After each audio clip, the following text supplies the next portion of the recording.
Assalamualaikum rekan-rekan sejawat dari Sabang hingga Merauke. Kembali lagi bersama Mimin yang super duper imut ini, hahaha. Kali ini Mimin menyajikan sebuah kajian luar biasa dari Pak Rocky Gerung, di mana beliau diundang di tempat yang luar biasa, yaitu Timor Leste. Di sana beliau menyampaikan gagasan yang sangat penuh protein untuk akal kita semua.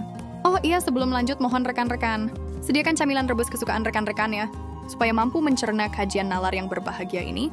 Langsung saja, let's go. Thank you very much. Your kindness was appreciated more than words can say. Dan terutama Pak Sanana yang telah berupaya untuk mempertahankan the very ideas of democracy itu. Dan para panelis yang pasti akan mengulik-ngulik apa yang saya mau terangkan. Tapi tadi siang itu saya naik ke patung Kristus Raja dan berupaya untuk memahami 25 tahun yang lalu apa yang terjadi di tahun 99, dan saya merasa bahwa saya tahu patung itu didirikan oleh Presiden Soeharto. Tetapi itu penanda bahwa ada sejarah yang tidak mungkin dihapus. Maknanya bisa kita tafsirkan hari ini, persahabatan antara Timor Leste dan Jakarta. Jadi selalu ada sejarah yang memungkinkan kita menerima kepahitan, tetapi bukan dengan dendam pada kepahitan, tapi bergerak ke arah apa tadi istilahnya tuh masa depan, apa tadi bahasa Portugisnya tadi, futuro. Tapi tadi ada istilahnya, coba saya lihat tadi, force, which one? Forte, metin, bafatin, banafatin. Forte artinya force, metin artinya solidity, solid, right. Lalu bafatin, banafatin, Kita punya kekuatan, tetapi kekuatan itu kalau individual, dia justru akan dibatalkan oleh arogansi, oleh oportunisme, oleh pragmatisme.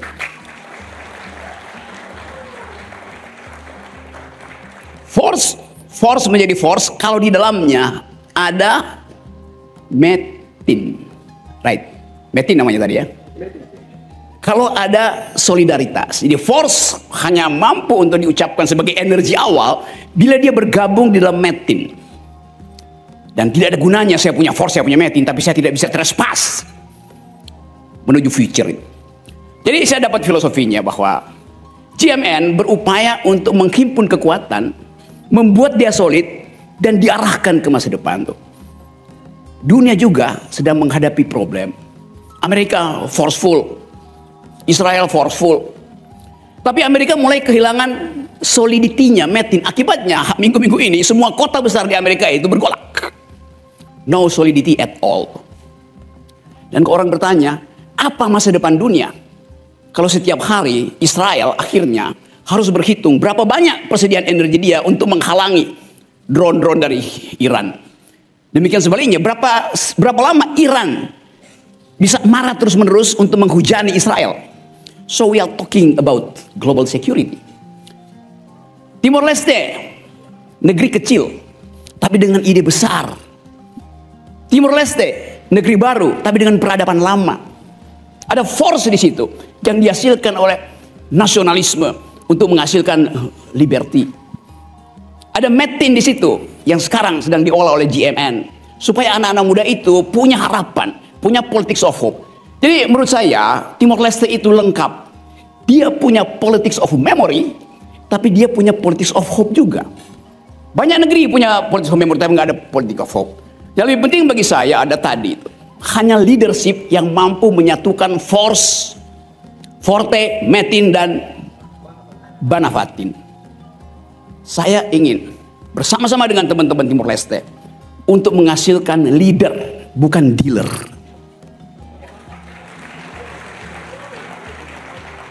Demikian juga saya bicara di Jakarta tuh. We need leader. Leader yes, dealer no. Dealer itu merusak demokrasi. Dealer itu merusak peradaban. Karena tidak bisa dia ucapkan secara jujur apa ide dia tuh. Dealer itu pindah-pindah ide itu. Nah, GMN ini adalah upaya untuk menghasilkan leader, bukan dealer, di dalam public policy. Nah, kalau kita bicara sekarang tentang tema-tema besar dunia. Dunia hari ini, saya berupaya tadi untuk mengikuti grammar di dalam bahasa Portugis. Tapi saya gagal. Tapi bahasa tubuh saya mengerti. Bahasa tubuh Pak Sanana saya mengerti. Bahasa tubuh Adi Marcelina saya mengerti. Bahasa tubuh Jorge udah lama saya mengerti bahasa tubuhnya tuh.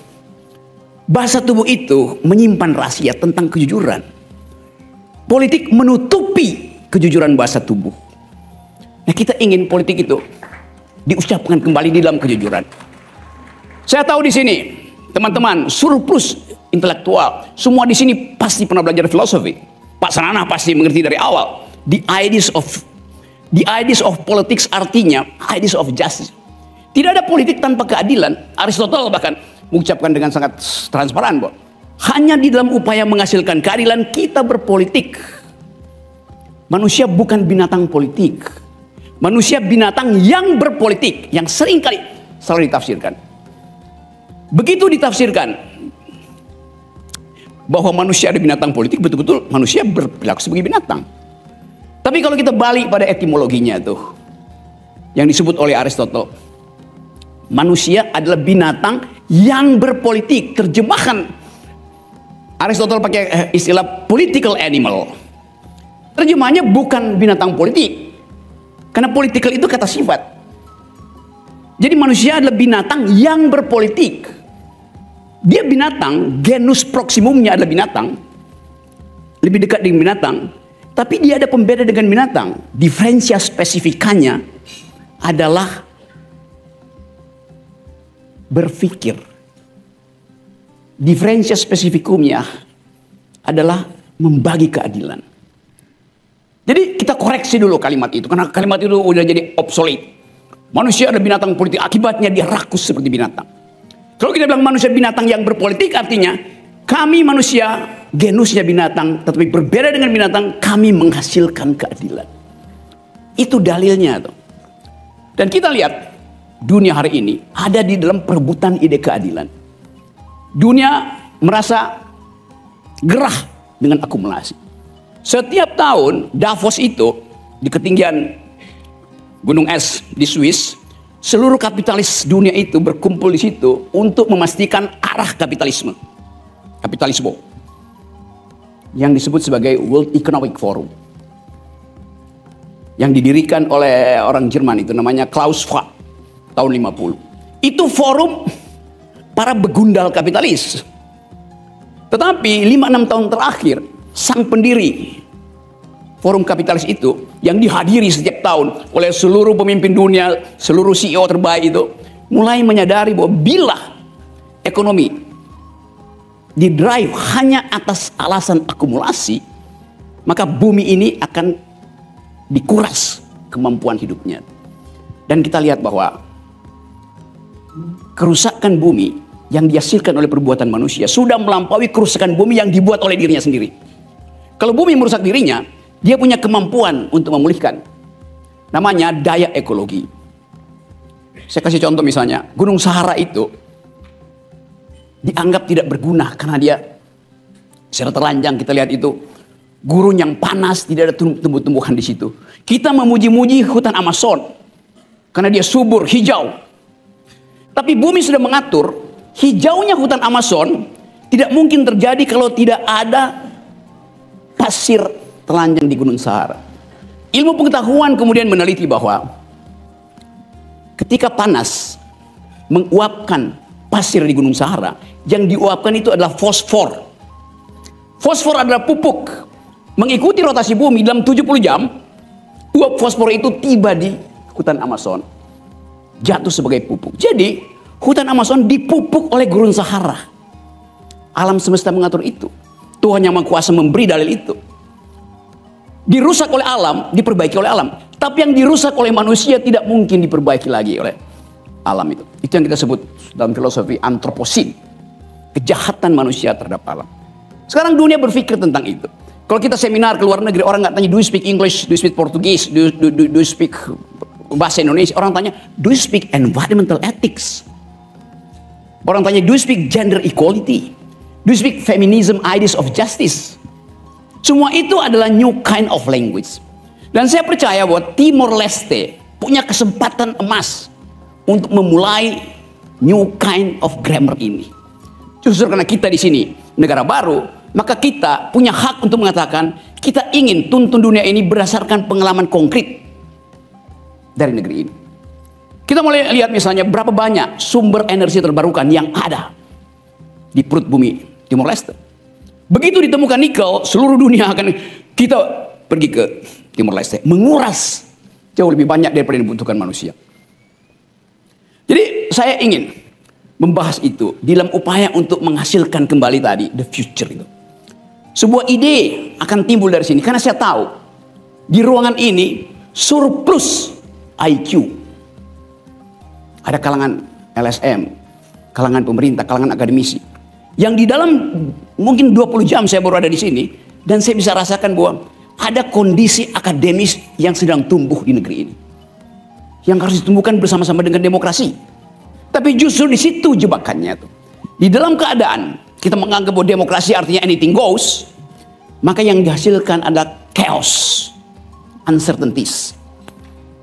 Kita tidak ingin hidup di dalam the republic of fear. Kita sudah pernah hidup di situ. Pak Sanana mengerti sejarah negeri ini. Bahkan Pak Sanana mengerti sejarah dunia. Dan saya mau anggap bahwa tidak ada sejarah Timor Leste, tidak ada sejarah Indonesia, tidak ada sejarah Thailand, tidak ada sejarah Eropa, yang ada sejarah dunia. Semua peristiwa di Timor Leste, di Indonesia, di Israel, di Iran sekarang adalah peristiwa dunia.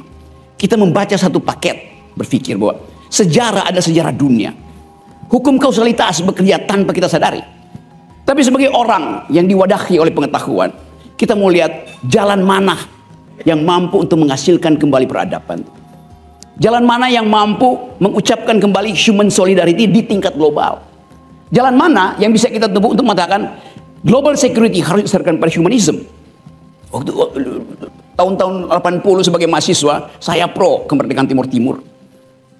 Kami di UI itu bekerja untuk menghalangi kejahatan kemanusiaan oleh pemerintahan Soeharto. Karena bagi kami waktu itu humanity first, nasionalisme itu adalah bagian belakang tuh. Jadi saya terlibat secara emosi. Dan pada akhirnya dunia juga menganggap hal yang sama. Oh, saya warga negara Indonesia, oke, tapi saya menganggap saya warga bumi. Bumi menghendaki humanitas itu diucapkan secara terbatas. Jadi sekali lagi tidak ada perbedaan di sini. Kalau kita anggap bahwa krisis ekonomi hari-hari ini adalah akibat dari perebutan sumber daya ekonomi yang terbatas. Eksploitasi manusia terhadap alam disebabkan oleh eksploitasi manusia terhadap manusia.